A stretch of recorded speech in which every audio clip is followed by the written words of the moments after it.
Apocalipse capítulo 1, como nós falamos a semana passada, nós vamos fazer uma sequência de exposições no livro de Apocalipse, enquanto eu estiver pregando aqui no domingo de manhã. E nós vamos fazer essas exposições trazendo elucidação da palavra de Deus para o nosso coração. A partir do versículo 4, você achou?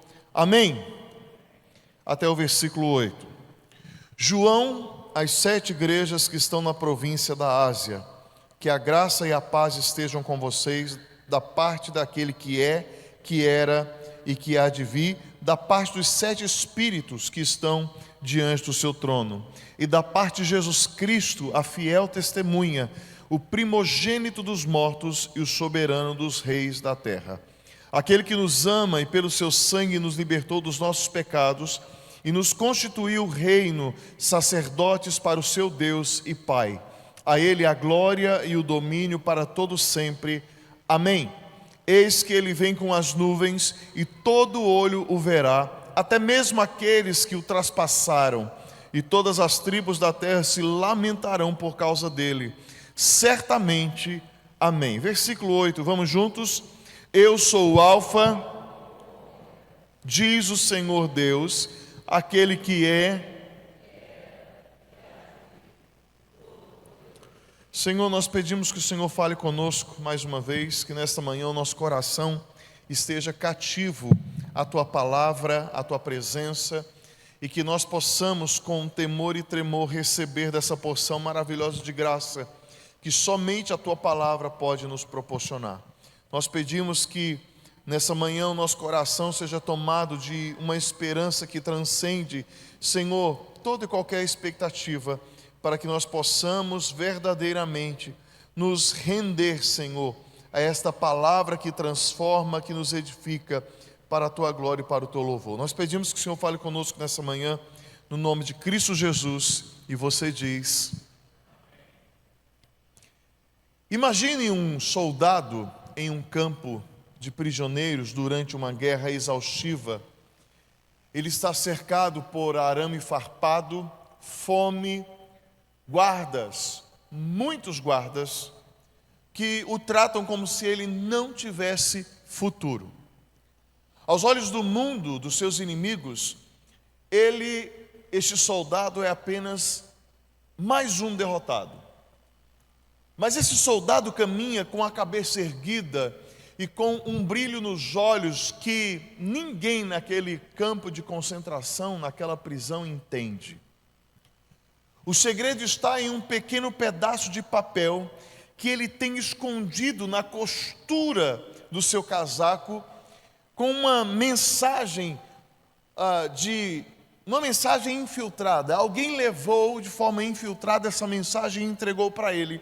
E nesse bilhete, nessa carta, dizia o seguinte: o exército libertador já cruzou a fronteira. Eles são invencíveis e estão a caminho. Aguente firme, a libertação é certa. As circunstâncias do campo do prisioneiro não mudaram. O inimigo continuou sendo hostil. O que mudou, na realidade, naquele cenário, foi a informação que ele recebeu. Informação essa que os seus opressores não têm. E que informação é essa? Ele sabe como será o fim daquela guerra. Ele tem a informação que, mesmo diante de um cenário muito hostil, terrível, horrendo, ele tem a garantia que um exército poderoso se aproxima e que ele seria liberto. Agora, irmãos, como nós falamos a semana passada, o livro de Apocalipse não foi escrito para satisfazer curiosidades sobre o futuro, ou para nos assustar com enigmas.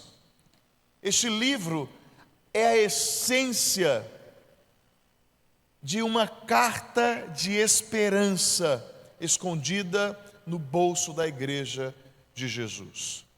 João escreve para os crentes que se sentiam encurralados pela opressão do Império Romano na época. Domiciano, historicamente conhecido como o segundo Nero, ele arrogou para si o título de Deus e Senhor. E uma vez que os crentes em Jesus se recusavam a prestar culto ou qualquer tipo de reverência àquele amalucado imperador, aqueles nossos primeiros irmãos foram encaminhados à execução. Outros ao exílio, como é o caso de João, e nós falaremos disso na próxima mensagem. Ele confiscava os bens dos primeiros crentes e fazia-os então de prisioneiros, aqueles que foram os primeiros valentes na fé em Cristo Jesus. João, o velho apóstolo amado, usado por Deus, ele registra a visão que ele recebe de Jesus, e ele então envia esse registro às primeiras, aquelas que foram as primeiras igrejas históricas do cristianismo, que nós vamos falar mais para frente, que são as 7 igrejas da Ásia Menor. E o registro de João, além de descortinar diante dos primeiros crentes as revelações sobre o Cristo glorificado, que voltaria glorioso e em vitória, também funciona como uma carta de esperança que anuncia que o grande libertador já cruzou a fronteira da morte e está vindo para buscar o seu povo escolhido. Esta carta de esperança traz uma saudação de encorajamento e não de medo. A saudação que João apresenta não é uma saudação de terror, mas de doçura, de encorajamento a uma igreja que passa pelo vale do martírio. E hoje, nós abrimos Apocalipse capítulo 1, do versículos 4 a 8, e nós temos a convicção de que Deus está nos rememorando essa carta maravilhosa de esperança, amor e fé. E eu digo isso porque ela não foi escrita somente àquelas igrejas da Ásia Menor. E é bom lembrar que naquela época não tínhamos apenas 7 igrejas. Nós tínhamos já um número considerável de igrejas na época. Mas essas 7 igrejas, elas funcionam como um símbolo, como um exemplo daquilo que é a igreja de Jesus, das várias fases do que é a igreja de Jesus. E essa carta, assim como no primeiro século, ela é para nós uma carta de esperança. É uma carta de esperança para mim e para você. De novo, como nós falamos na semana passada, nós não temos que ter esse santo livro como delinear de um cenário de terror, de medo e destruição. É verdade que para aqueles que vivem sem Cristo, Apocalipse deve ser motivo de desespero. Deve causar realmente muito medo. Mas para aqueles que estão em Cristo, Apocalipse é a certidão de vitória, assinada por aquele que segura o início e o fim da história em suas mãos. O livro tem um tom epistolar, ou seja, tem esse tom realmente de ser uma carta. É nos apresentado neste formato. E os versículos de 4 a 8 do primeiro capítulo constituem ou formam uma espécie de saudação. Eu lembro que enquanto eu estou estudando esse livro, mas especificamente o primeiro capítulo, me veio muito à memória a época onde a gente escrevia carta. Quem é dessa época? Lembra que a gente até aprendia na escola como escrever a carta, em cabeçalho, o desenvolvimento e o fim. A época que tinha selo, tinha a galera que colecionava selo, né, do correio, né, que a gente ia no correio, que a gente ficava, tinha até aqueles que compravam papel de carta, que vinha em envelope e tudo mais. E esses versículos agora, eles funcionam justamente como esse cabeçalho da carta. O teólogo escocês William Barclay, ele fala sobre esses versículos, dizendo que Apocalipse é uma carta, e estes versículos é o seu cabeçalho. Com remetente e destinatários determinados, a epístola ou a carta profética tem em sua saudação a fundamentação da alegria, da esperança, da fé para seus leitores. João é o remetente, A igreja é o destinatário, Deus Pai é o criador e detentor do conteúdo da carta, o Espírito Santo é o seu fiel administrador, Jesus, o Filho, além de ser o fiador da mensagem, é o responsável pelo cumprimento daquilo que foi escrito. Pois é, Jesus, ele é o sacrifício vivo, o libertador eterno, a autoridade que nos investe em seu reino. Ele é o rei designado, o rei aguardado, o terror dos ímpios e a esperança do povo de Deus. A forma literária que João usa para registrar a mensagem divina de Apocalipse é de suma importância, pois isto ancora João e a mensagem que ele recebeu firmemente na história, nos relatos da humanidade. Portanto, o Apocalipse de 1 a 4 não deve ser visto como um enigma para nos confundir, pois ele é o bilhete de Deus escondido no bolso da sua igreja, que não é composto por teorias ou especulações, mas é a garantia de vida eterna e de vitória plena. Então eu quero falar para você nessa manhã: Deus tem uma carta de esperança para você. E essa carta de esperança vem por parte daquele que governa as páginas da história. O texto diz que João escreve às 7 igrejas da Ásia Menor. E ele escreve dizendo o seguinte: que a graça e a paz estejam com vocês, da parte daquele que é, que era e que há de vir. Se João escreve à igreja, ele assim o faz porque ele tem alguém que está chancelando ou validando a sua escrita. Nós falaremos sobre a situação do exílio de João, como eu já mencionei, no próximo sermão, mas justamente nós falaremos isso porque o apóstolo aqui, ele não abre a sua carta dizendo: olha, igreja, eu estou exilado. Ele não abre a sua carta dizendo: olha, igreja, eu estou em perigo. Ele não começa a sua carta dizendo: olha, igreja, eu estou aqui passando por uma tribulação, olhem para mim, coitado de mim, esse velhinho chamado João. Não, ele abre a sua carta dizendo: olha, eu estou escrevendo por parte daquele que é, que era e que há de vir. Ou seja, eu estou escrevendo em nome daquele que detém as rédeas da história em sua mão. João já de início está lembrando à igreja que a circunstância, que o imperador translocado, que a perseguição não domina a história. Ele abre a sua carta dizendo que a história está nas mãos daquele que tem todo o poder. E nessa manhã o Senhor nos lembra: irmãos, não importa a circunstância, a história continua nas mãos de Deus. Louvado seja o nome do Senhor. De sexta para sábado rompeu-se então mais uma guerra, mais um momento de terror no mundo. E talvez alguns se perguntam: onde está Deus neste momento? Irmãos, Deus está no lugar que Ele sempre esteve, no trono, reinando soberanamente. Ontem à noite, vendo o noticiário, eu achei até um tanto quanto cômico quando os repórteres, os jornalistas davam a notícia confirmando a morte do Ayatollah Ali Khamenei, né? E eles se referiam a ele como o supremo do Irã, o supremo que não conseguiu guardar nem a própria vida, o supremo que causou tanto terror entre os seus, que agora foi submetido ao juízo divino. Mas é interessante que mesmo esse supremo do Irã, ele está debaixo da soberana mão de Deus. Deus governando a história.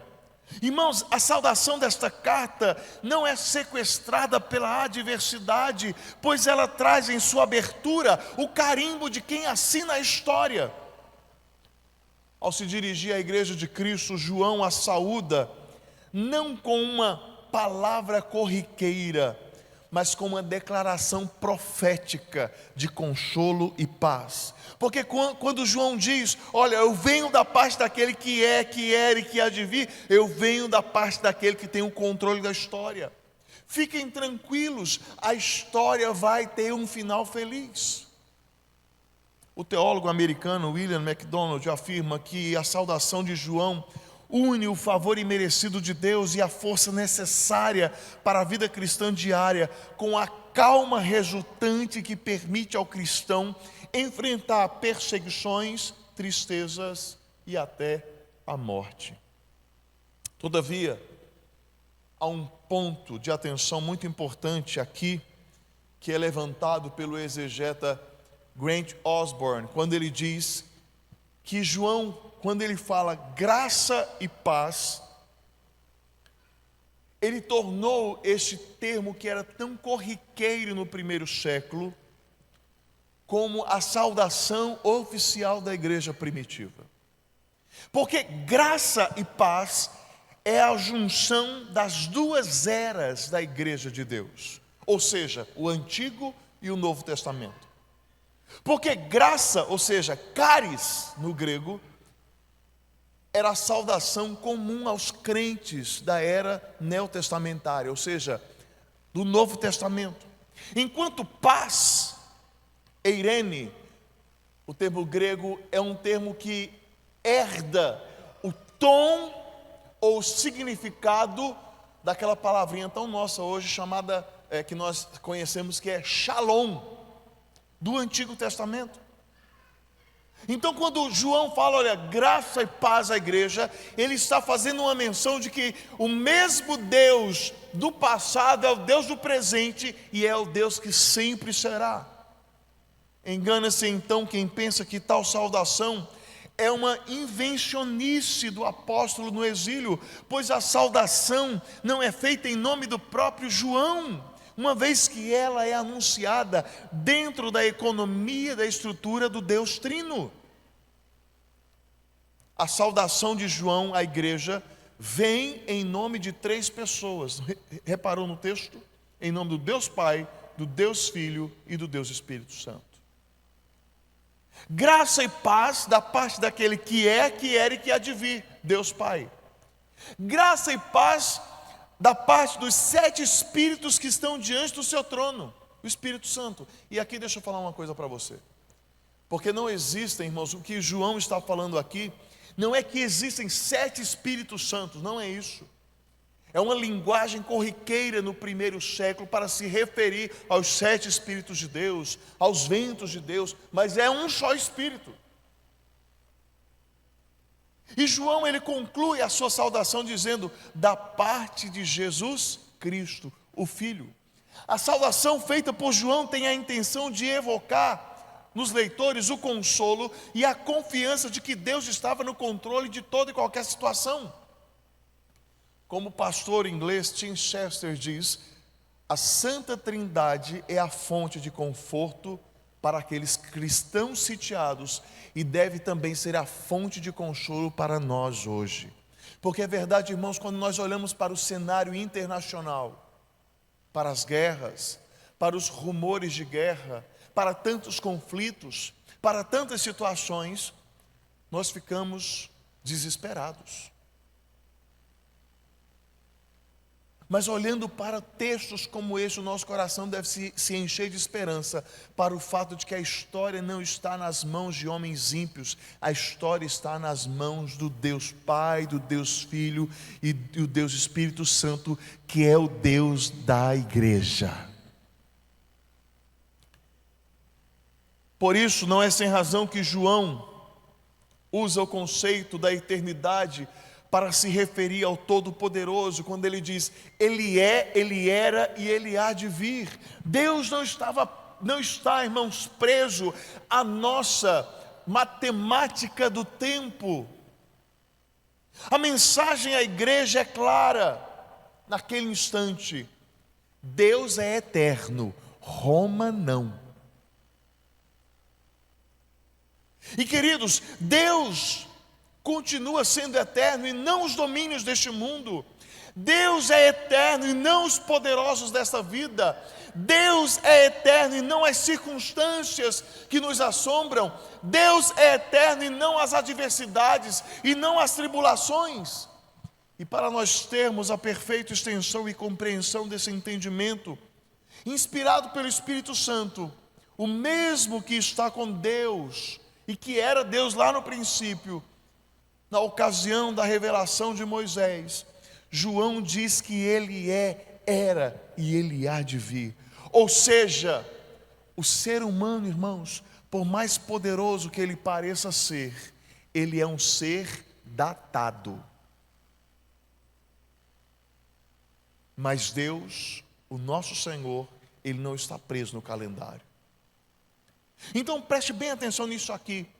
Se ele era, ele já estava lá antes da crise começar. Se ele ele continua absolutamente no controle hoje. E se ele há de vir, ele já está no seu futuro, organizando a sua vitória. Amém? Guarde bem isso, igreja. Deus não está sujeito à história. A história é simplesmente palco onde ele executa os seus decretos. Guerras e rumores de guerras. Jesus já alertava sobre isso. E aí ele nos dá, junto com essa advertência, uma linda esperança. Mas não vos assusteis. Está lá em Mateus. Não se assuste. Porque a guerra não pegou Deus de assalto. A guerra não tomou Jesus de surpresa. Já estava no script eterno. Portanto, nosso coração deve descansar. Porque a guerra já teve o seu começo, terá o seu fim. E para a igreja o final vai ser feliz. Louvado seja o nome do Senhor Jesus. A declaração de João sobre o eterno Deus nos prova que Deus não olha para a história como um quebra-cabeça desmontado. Deus já tem a história pronta. Por isso, irmãos, o ontem deve ser a base da confiança de sua igreja. O hoje deve ser o lugar da nossa paz. E o amanhã a garantia da nossa esperança. Essa semana nós estivemos aqui no velório da nossa querida, nossa irmã Djalva. E sempre em momentos como esse, meu coração se enche. É uma mistura da tristeza, da partida, mas também da esperança, irmãos, por saber que é apenas um até breve, um até logo. Daqui a pouquinho a gente está junto de novo. E eu costumo falar em momentos como esse, que o crente, ele não chora como quem não tem esperança. Pode reparar, se você vê um crente chorando, descabelando, essa pessoa não tem certeza de salvação, não. Nós choramos e sofremos, mas não como os desconsolados. Nós choramos pela dor da partida, da saudade, mas nós temos a convicção, irmãos, que logo, logo a gente vai estar junto. Nós sabemos como vai ser o final da história.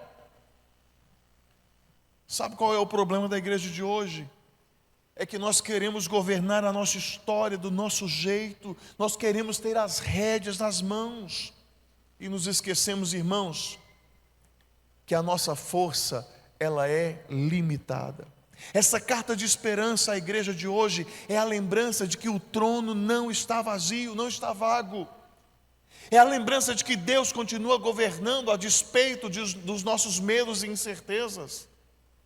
Por certo, a igreja precisa urgentemente entender que aquele que assina esta carta de glória é o mesmo que garante a vitória dos seus eleitos.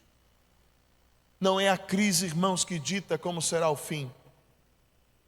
E o texto deixa isso muito claro. É o alfa e o ômega que decide e que escreveu a conclusão.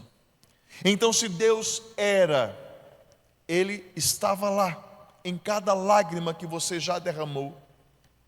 Ele governa a sua memória e redime o seu ontem. Se Deus é, então Ele é a paz no seu coração. E essa paz não é um sentimento, é uma pessoa. E Ele diz: eu sou no meio da sua escassez. Se Deus é aquele que há de vir, o seu amanhã não está nas mãos do destino, está nas mãos daquele que governa a história e já escreveu o capítulo da sua libertação.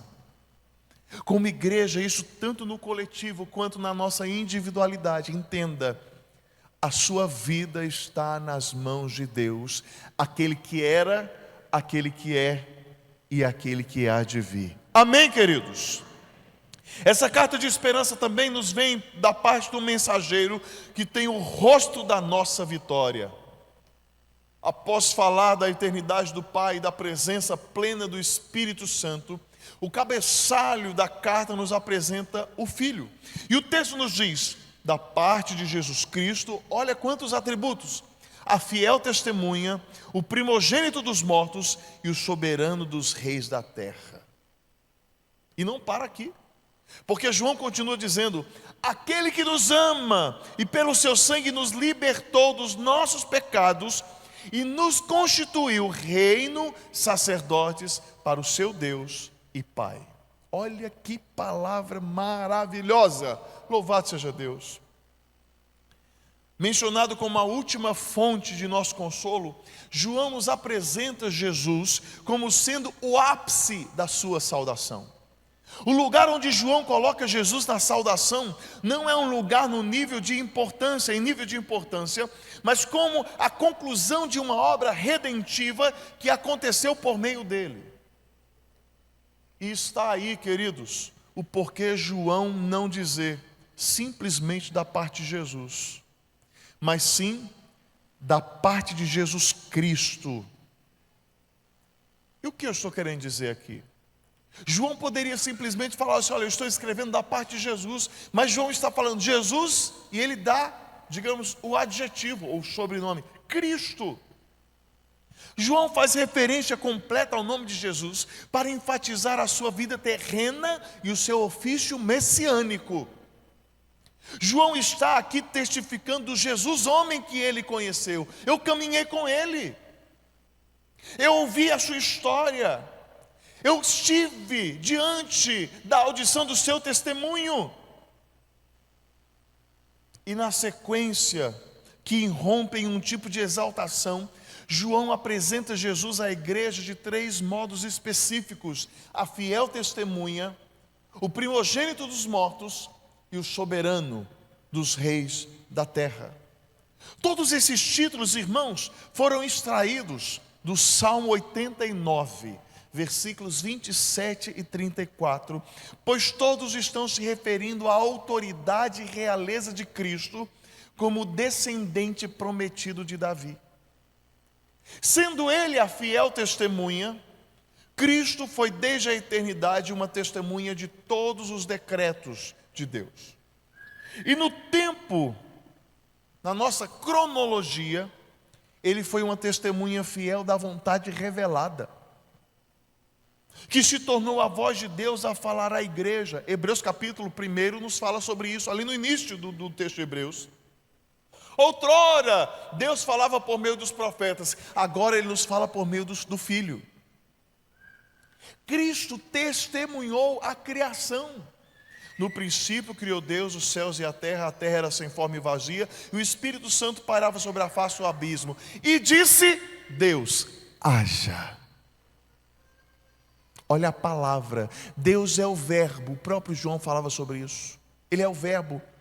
Então, quando Deus abriu a sua boca na criação, Jesus estava presente, criando.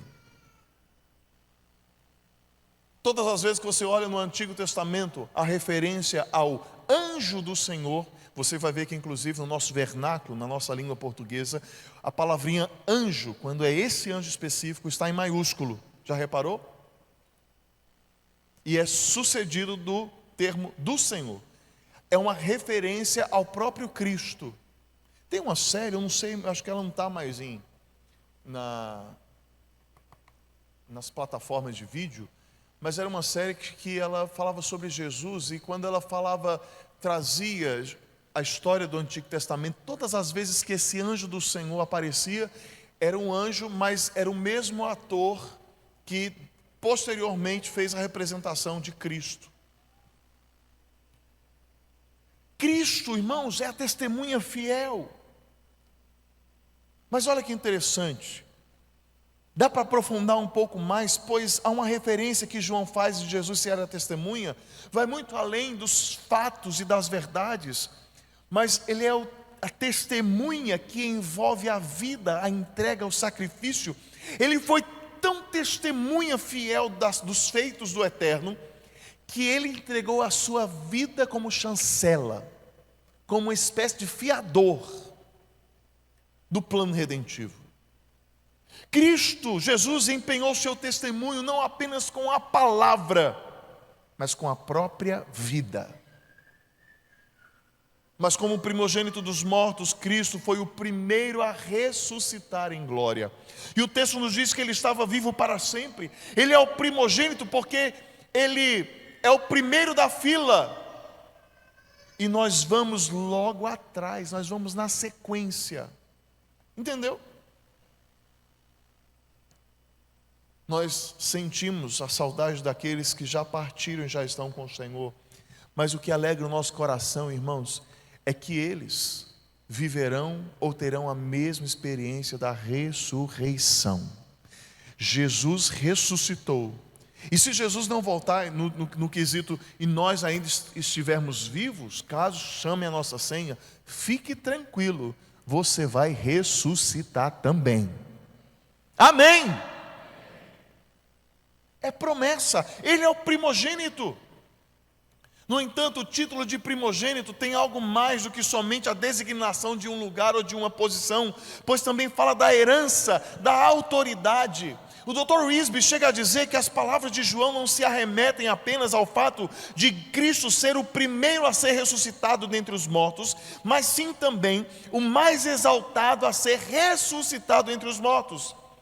A designação de primogenitura fala de honra. Ou seja, João está falando, olha, ele não é apenas aquele que inaugurou a ressurreição, mas ele também é aquele que é digno de ser adorado. E é no nome dele que eu estou escrevendo a vocês. O Senhor da igreja. E na sequência nós temos o soberano dos reis da terra. João está nos dizendo que Jesus é o rei dos reis. E o que isso significa? Significa que Cristo não pede licença para governar. Cristo não chega em Donald Trump e fala, Trump, por favor, você dá um cadinho de espaço para mim. Cristo não precisa chegar no Palácio do Planalto e falar para o Lully, dá licença. Ele sequer precisa chegar naquele que se acha o imperador da nossa nação, Alexandre de Moraes. Então, Xandão, deixa eu fazer um pouquinho de coisa aqui. Não, irmãos. Ele governa e ponto. E todos esses servem para um propósito específico. Eu vou tomar aqui, inclusive, uma das falas de João Calvino, quando diz que quando Deus deseja exercer o ofício, ou melhor, trazer juízo sobre uma nação, lhe dá governantes ímpios. Talvez é o fato da igreja também se colocar numa postura de pensar a respeito de por que nós estamos sendo governados por gente como Alexandre de Moraes. Será que a igreja em algum momento também não fugiu da sua postura de intercessora, de detentora da palavra e falar a verdade sem medos e rodeios? Mas é verdade que Cristo não precisa pedir licença a A ou a B, a Putin, a Xi Jinping. Não, Ele governa.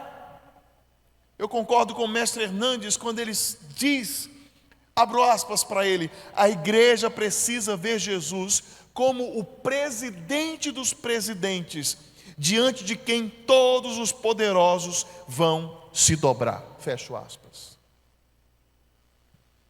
Jesus está acima de Roma. Jesus está acima dos imperadores. Jesus está acima dos Estados Unidos, do Irã, da Rússia, da China, do Brasil. Jesus está acima de Hitler, Bin Laden, Lenin, Mao Tse Tung, John Kennedy, George Washington, Elizabeth II, Charles III, Juscelino Kubitschek, Fernando Henrique Cardoso, Trump, Lula, Bolsonaro, Barack Obama, Moraes, Toffoli, quem quer que seja, Jesus está acima de todos eles. Ele governa e rege o universo, irmãos. Todos não passam de homens que estão a serviço de algum propósito, seja para o bem do povo, ou seja para juízo. E todos indiscutivelmente um dia se renderão àquele que tem o rosto de vencedor. É interessante que você vai ver os evangelhos tratando a respeito do Cristo sofrido, face de sofrimento, sangue escorrendo pela cabeça, coroa de espinhos, chicote no lombo. Mas o Cristo de Apocalipse, irmãos, nós vamos chegar lá. Da sua boca sai uma espada afiada. Os seus olhos são como chamas de fogo. Os seus pés são como latão reluzente. Queridos, nós vamos chegar lá. O texto fala sobre como é esse Cristo glorificado, irmãos. E a Bíblia nos deixa claro, todos esses poderosos um dia terão que se dobrar e confessar que Jesus é o Senhor. O Salmo 89, versículo 27 nos diz: farei dele o meu primogênito, o mais elevado entre os reis da terra. E esta promessa se cumpriu em Jesus Cristo, a quem tudo foi sujeito. E diante de tal elucidação, João então vai da saudação para a adoração. Pois Cristo, além de ser adorado pelo que Ele é, Ele deve ser celebrado pelo que Ele fez. E o que Cristo fez? Nós lemos aqui: Cristo nos amou, Cristo nos libertou, Cristo nos tornou participantes do seu reino e nos fez sacerdotes para o nosso Pai. João nos adverte positivamente que o amor de Cristo é firme e irrevogável, e esse amor se desabrocha na nossa libertação do pecado. E a partir desse maravilhoso feito, nós temos agora uma veste de autoridade. Irmão, você é reino. Diga para quem está do seu lado: você é reino. Nós somos reino, a palavra que nos garante. Nós somos reino de Deus. E uma identidade, nós temos agora também uma identidade, porque uma vez feito reinos, nós ministramos diante de sua presença. Por isso que a carta da esperança vem para nos lembrar que a preocupação com os homens é inútil, que o medo da caneta ou da canetada de um juiz iníquo não deve nos causar preocupação, que a fofoca do vizinho não tem valor algum, pois aquele que tem o rosto de vencedor não se atemoriza, irmãos, diante da maledicência dos ímpios. Ele não se contorce com o autoritarismo dos homens maus, e ele muito menos se ressente daqueles que não têm valor algum. O mundo pode estar imerso em pavor, mas Cristo segue firme no trono e Ele não está sujeito à crise. Os governos da terra são temporários. De novo vamos voltar ao caso do Irã. Eu vi também o noticiário, as especulações sobre quem assumiria o governo, porque o Khamenei, ele governa o Irã desde 1989. Quem será o substituto de Khamenei? Os governos são temporários. Quer ver, a gente achava que a rainha Elizabeth nunca ia morrer, né? Não é verdade? Eu achava. Eu sou um admirador da coroa britânica, eu já estudei muito sobre a coroa britânica, e eu achava que a mulher nunca ia morrer, que ela talvez fosse um alien, sei lá. Mas tem começo e fim, irmãos. Mas o governo de Cristo não. O governo dele é eterno. Cristo não é apenas o rei do universo, mas ele quer que você entenda que ele pode ser o rei sobre a sua ansiedade hoje também. Deixa Cristo reinar sobre os seus medos, sobre as suas circunstâncias, sobre as suas adversidades, porque este rei, ele tem a cara da tua vitória. Louvado seja Deus. Mas essa carta de esperança também porta o selo de entrega que nos garante um final feliz. E o texto nos diz: Eis que ele vem com as nuvens e todo olho o verá, até mesmo aqueles que o traspassaram, e todas as tribos da terra se lamentarão por causa dele, certamente. Amém. E ele conclui a saudação dizendo: eu sou o Alfa e o Ômega, diz o Senhor Deus, aquele que é, que era e que há de vir, o Todo-Poderoso. Após então usar um tom de exaltação e louvor, João agora encerra sua saudação à igreja com um tom de proclamação. O apóstolo não usa palavras de possibilidades, de que pode desencadear algum tipo de dúvida ou incerteza. Ele coloca um selo real no envelope para garantir que a esperança não seja apenas um sentimento, mas um futuro. E é interessante que eu fiz questão de pegar essa imagem do selinho aqui do Brasil, né? Porque colocar esse selo antigamente, tá, gente? Hoje, garotado não sabe. João Pedro sabe que eu explico as coisas para ele. Mas a garotada de hoje nem sabe o que é isso aqui, ó. Não sabe para que servia nada disso. Mas colocar esse selinho e ter esse carimbo é a garantia de que a carta chegaria no destino. Certo? E então nós vemos justamente essa garantia sendo apresentada a nós hoje.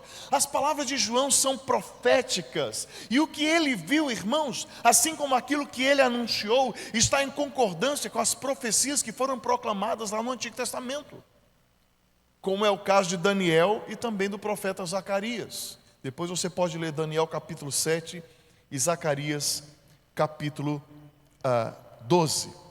Ou seja, o que João está falando à igreja não é de um sentimento, tem uma garantia. E ele está aqui falando que tal mensagem anda lado a lado com aquilo que ele já tinha anunciado, que já tinha sido anunciado também nos evangelhos. No livro de Apocalipse, esse é o primeiro anúncio do retorno de Jesus, enfatizado de modo mais efetivo, lá no último capítulo do livro. Mas as palavras de João, a partir daqui, são apenas a respeito do sofrimento, não são apenas a respeito do sofrimento ou da perseguição da igreja, ou do sacerdócio de Cristo, do reinado de Cristo, mas também dá ênfase no iminente retorno de Jesus.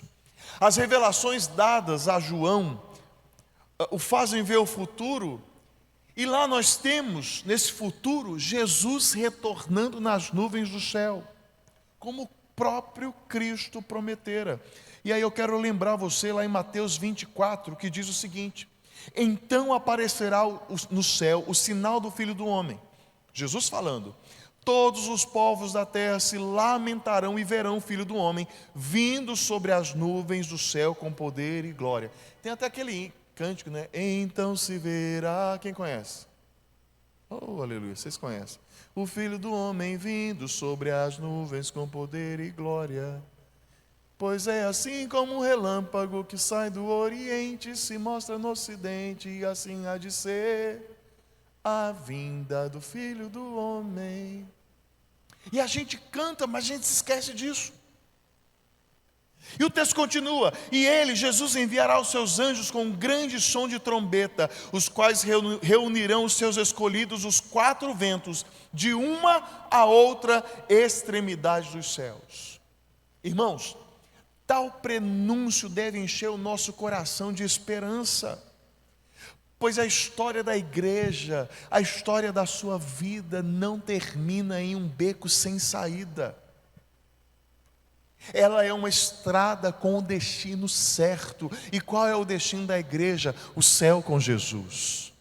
A volta de Cristo é a resposta definitiva de Deus ao escárnio do mundo. Muitos hoje zombam da nossa fé, tripudiam sobre a nossa esperança, caçoam da mensagem que nós portamos. Mas a carta de esperança à igreja diz que o general da nossa alma não virá de forma oculta, ele virá triunfantemente. A justiça que nós não vemos na terra Cristo atrará sobre as nuvens. Mais uma vez, eu tomo emprestadas as palavras do pastor inglês Tim Chester, que ele diz, abro aspas para ele: o governo de Cristo pode ser ignorado na terra, mas no céu ele é aclamado como rei. A pergunta para nós hoje é: Cristo é rei sobre a sua vida? Porque se Cristo é rei sobre a sua vida, essa carta de esperança é para você. Mas se Cristo não reina sobre a sua vida, eu tenho uma péssima notícia para você: Apocalipse deve te causar no mínimo calafrios. Daí alguns podem em seu interior se perturbar: mas será que tudo isso não é uma utopia? De que vale Cristo ser rei no céu se nós estamos padecendo aqui na terra? Ainda neste primeiro período da igreja, parecia que Roma, que o Império Romano, truculento, não teria fim, não iria acabar. Aí vem aquela pergunta: quem é Roma hoje? Onde está o Império Romano? O Império Romano hoje se resume a uma célula chamada Vaticano. Esse é o Império Romano. Quem é Nero? Quem é Gengis Khan? Quem é Alexandre o Grande? Quem é Ciro o Conquistador? Napoleão Bonaparte? Qin Shi Huang? Quem é Augusto? Quem é Trajano? Marco Aurélio? Justiniano I? Carlos Magno? Carlos Magno, por sinal, na época da Reforma, chama Lutero, convoca Lutero, para que Lutero então fosse até o palácio e renunciasse à sua fé. Lutero fica atemorizado, porque a cabeça dele poderia rolar. No entanto, Lutero, abastecido da confiança em Deus, foi enfrentar Carlos Magno. E enquanto Lutero caminhava em direção ao castelo de Carlos Magno, Lutero escrevia uma das canções mais cantadas em todo o mundo, dizendo: castelo forte é nosso Deus. Quem é Carlos Magno? Alguém que Lutero temia bastante? É apenas um ponto de lembrança na história. Quem é Herodes? Fidel Castro? Nicolás Maduro? Quem é? Governava como um mão de ferro, oprimia, e agora não passa de um rato subvertido a um outro domínio. Agora, uma coisa é verdade: o nosso Deus não pode ser governado, porque Ele governa. Todos são apenas lembranças de feitos bons ou não. Eles conseguiram levar adiante alguns dos seus intentos, mas sobre Jesus, irmãos, eis que o testemunho que algumas centenas compartilharam no primeiro século e ainda hoje ecoa por toda a humanidade. Olha o testemunho, Atos capítulo 1, versículo 11: homens da Galileia, por que vocês estão olhando para as alturas? Esse Jesus que foi levado do meio de vocês para o céu, virá do modo como vocês o viram subir. Olha o testemunho a respeito de Cristo. Diferente do que muitos se atrevem a pensar e dizer, Jesus Cristo não é um homem histórico, Ele é a própria história. E por que então continuamos a viver como se em nosso entorno Cristo não fizesse sentido? Queridos, nós temos uma firme promessa e motivos sobrados para ter esperança na vinda de Cristo. A esperança não deve estar firmada apenas na certeza do fim do nosso sofrimento, mas principalmente alicerçada na convicção do encontro na eternidade com o nosso Criador, Salvador e sustentador de nossa fé. Nos dias em que Cristo viveu em carne, o seu ministério foi autoevidente, ou seja, Ele não foi uma personalidade da qual o mundo despendeu atenção. Mas em seu retorno glorioso, eu fico imaginando, pensa bem, todos os satélites do Elon Musk, mandando informações, Josemar. A turma do TI tudo enlouquecida. Um evento cósmico está acontecendo. A internet sofrerá uma hecatombe diante da notícia. A CNN, a BBC, o Washington Post, o Estado de São Paulo, a Folha, o portal UOL, o Instagram, alguém tentando tirar uma foto de Jesus das nuvens. E esses que vão estar tentando tirar, que eles ficaram, tá? Esse efeito glorioso, irmãos, as mídias televisivas. Quando a gente, não sei se já acontece no celular de todo mundo aí, esses dias aí, vê a notificação da Defesa Civil, cuidado com a tempestade, alguma coisa assim. Já pensou? Chegar uma notificação, pá! O céu se abriu, alguma coisa está acontecendo, Jesus voltou. A igreja não vai dar nem tempo de ver a notificação, que já vai estar na glória. Você que, se por acaso não tiver firme convicção no seu coração, pode ser que receba essa notificação. Vou deixar meu telefone para você. Vai ser algo, irmãos, que o mundo inteiro presenciará. Tudo girará em torno desse grande evento. Vejam, Jesus voltou. Vem para cá, Giovana. João nos passa a informação da visão, irmãos, de que até mesmo aqueles que foram hostis em algum momento com o Santo Cristo e a sua mensagem, contemplarão aquele que um dia desprezaram. O texto fala, até aqueles que o traspassaram, até aqueles que um dia chicotearam Jesus, o perfuraram com a lança, aqueles que ainda hoje o criticam e menosprezam a sua mensagem, que zombam do seu evangelho, que colocam a sua mensagem em tons de zombaria em latinhas de conserva, até esses contemplarão o Cristo glorificado. Portanto, nós não devemos nos preocupar com as vírgulas que o diabo tenta colocar em nossa vida.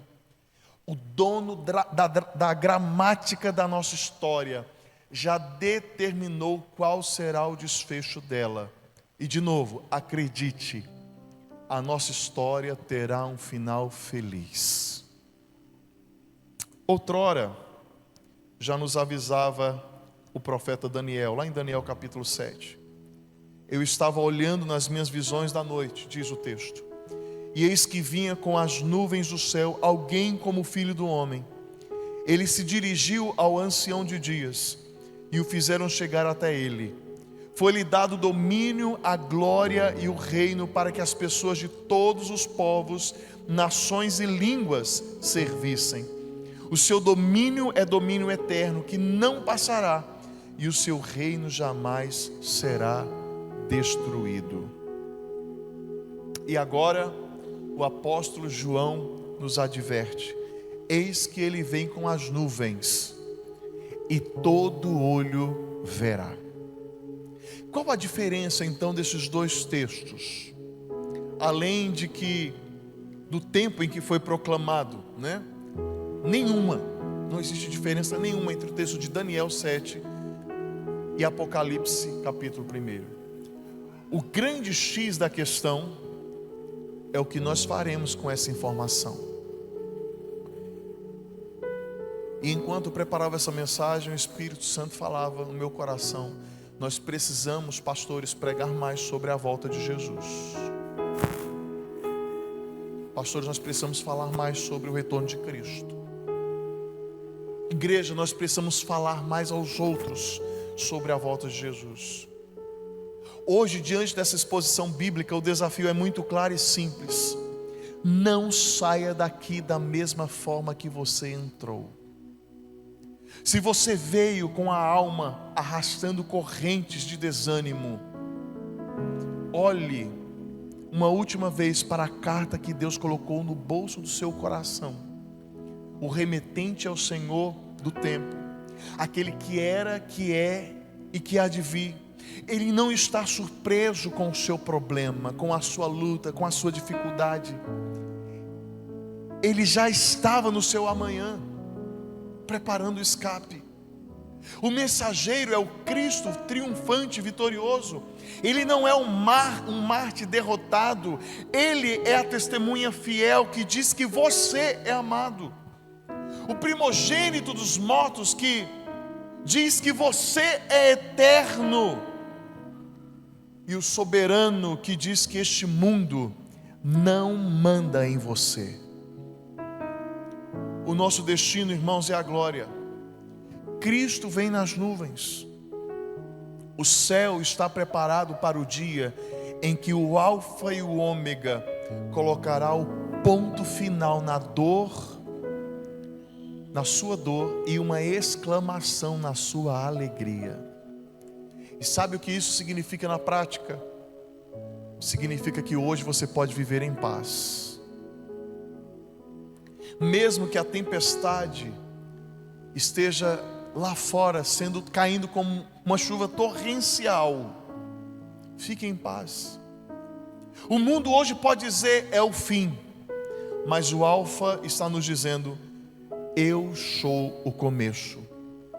O mundo hoje, o medo pode estar dizendo para você que você está sozinho, mas o Todo-Poderoso está te dizendo: eu sou o que sou no meio do teu vale, no meio da tua adversidade.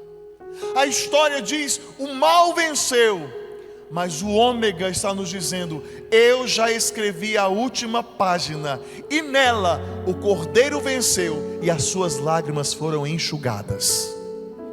Então, meu querido, pare de se comportar como prisioneiro de guerra. Se você já recebeu a notícia da libertação, o arame farpado das suas lutas não pode anular o sangue que te redimiu.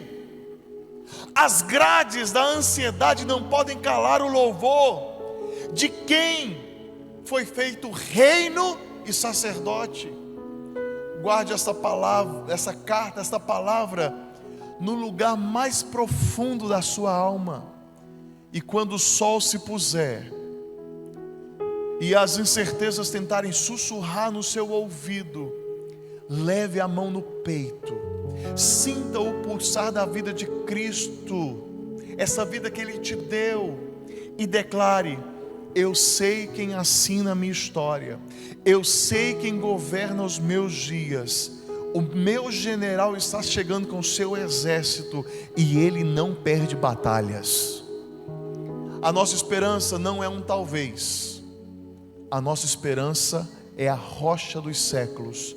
Ele é o Alfa, Ele é o Ômega, Ele é o início e o fim.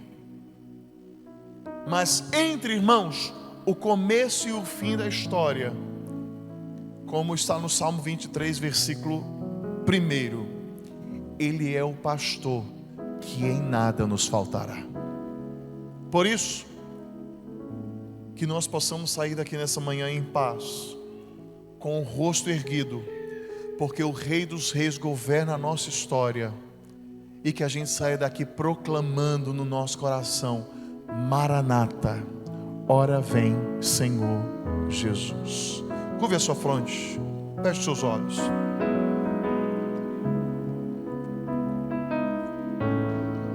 Talvez essa manhã nós tenhamos aqui entre nós pessoas que estão vivendo sob a ditadura do medo, do horror.